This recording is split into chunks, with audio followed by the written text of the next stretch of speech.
শ্রী গুরু জয়, শ্রী গুরু জয়, শ্রী গুরু জয়।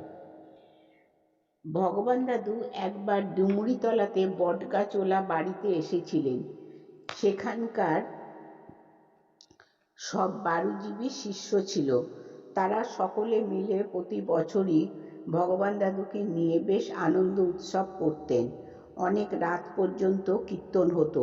একদিন সকালবেলায় সেনবাড়ি থেকে রাজকুমার সেনের বৃদ্ধ মাতা ভগবান দাদুকে দণ্ডবত প্রণাম করে বলতে লাগলেন, গোসাই, আমার দুটি ছেলেকেই বিবাহ দিয়েছি, অনেক দিন হলো, কিন্তু কাহারও কোনো সন্তান হলো না, এই জন্য মনে বড় দুঃখ। ভগবান দাদু বললেন, বুড়া মা গো, একটা কথা শোনো, এক মোটা সোনা মুখ খোসাসহ আনতে পারো? ওই সঙ্গে ছোট একখানা লাল রঙের গামছাও আনবে।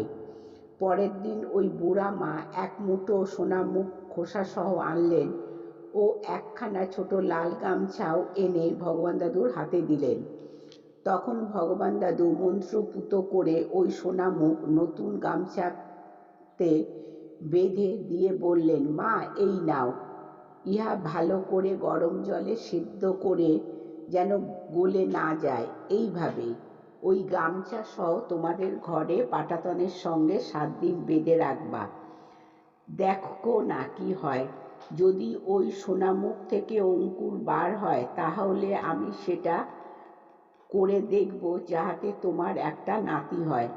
অন্যথায় আর হবার কোনো সম্ভাবনা থাকবে না, জানি, এটা জেনো।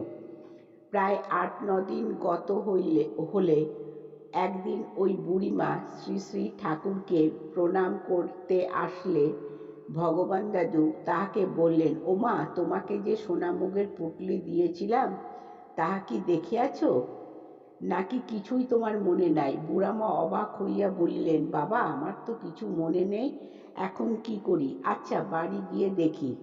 বুড়িমা বাড়িতে গিয়ে সেই সিদ্ধ করা সোনামুগ ডালের বাঁধা পুঁটলিটা ওপর থেকে নামিয়ে আনলেন। ওই পুঁটলির অবস্থা দেখে ঘরশুদ্ধ লোকের চক্ষু ছানাবড়া হয়ে গেল। এও কি কখনো সম্ভব নাকি? সিদ্ধ করা ডালে কখনো অঙ্কুরোদ্গম হয়?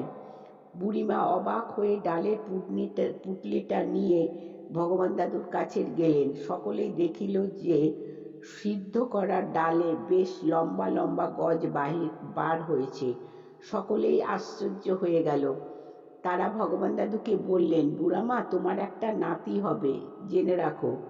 ভগবান দাদু আশীর্বাদ করলেন। একটা মহামৃত্যুঞ্জয় কবচ তৈরি করে যার সন্তান হয় না, তার হাতে ধারণ করতে বললেন। পরবর্তীকালে যথাসময় ওই মা একটি পুত্র সন্তান প্রসব করেছিলেন।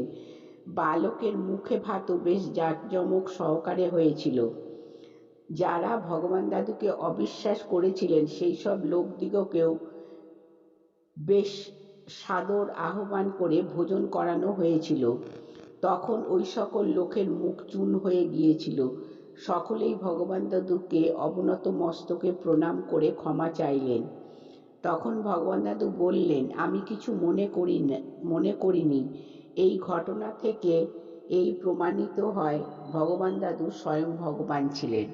মানে এটা কথাটা বলতে গেলে সব থেকে বেশি অবাক কাণ্ড যে ভগবান দাদু একদিকে যেমন মানে ভগবান ছিলেন, সন্দেহ তো নেই, তারপরে উনি পারতেন না এমন অলৌকিক ঘটনা যে উনি নিজে হাতে সেটা করতেন। সব ঘটনাতেই ওনার অলৌকিক ব্যাপারটা ছিল। শ্রী গুরু জয়, শ্রী গুরু জয়, শ্রী গুরু জয়। আমি গুরু কথা থেকে বিশ্রাম নিলাম।